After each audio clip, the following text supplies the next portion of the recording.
Si no se enteraron ustedes,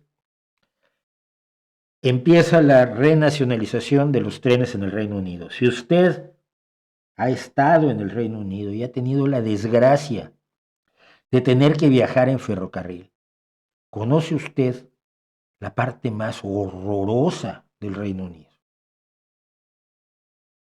Es increíble que los trenes del Reino Unido sean los peores trenes de Europa, pero al mismo tiempo los más caros de Europa. Londres-Oxford son 50 euros, es una locura. Eh,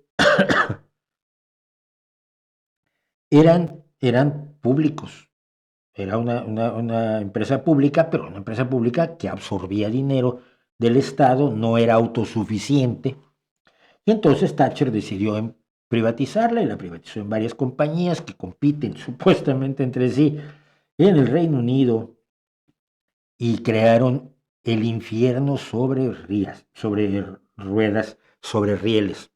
Y ya el gobierno laborista comienza ya su proceso de renacionalización del asunto porque aquello es intragable. A ver si la semana que entra hacemos unas historias de horror de libre mercado sobre lo que ha sido la privatización ferroviaria del Reino Unido.